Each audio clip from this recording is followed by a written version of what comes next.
নমশূদ্র বা নম শেষ এর অর্থ নির্ধারণ করতে হবে হিন্দু সম্প্রদায়ের একটি জাতিসমূহ।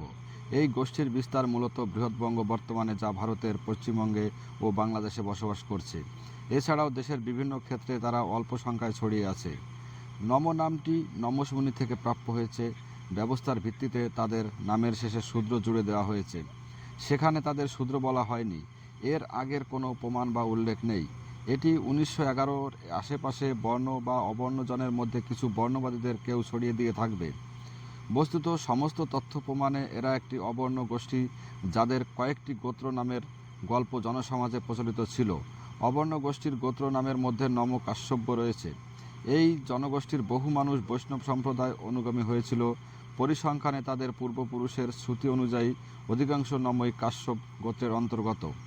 এরা সাধারণত হীরা, বালা, বিশ্বাস, মণ্ডল, হালদার, সরকার, শিকদার, মজুমদার, দাস, রায় ইত্যাদি পদবি ব্যবহার করে। নমশূদ্র জাতি চণ্ডাল জাতি থেকে আসছে। চণ্ডাল একটি বংশ। চণ্ডাল বংশ স্থাপিত হয় 831 খ্রিস্টাব্দে। চণ্ডাল বংশের স্থাপক নান্নুক।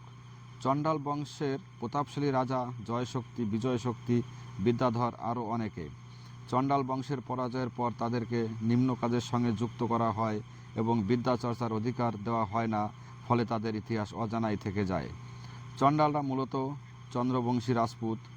চণ্ডাল তথা নমশূদ্রের উত্তরসূরি বর্তমান মধ্য ভারতের বুন্দেলখণ্ড, খেজুরাহো অঞ্চলে অবস্থান করছে।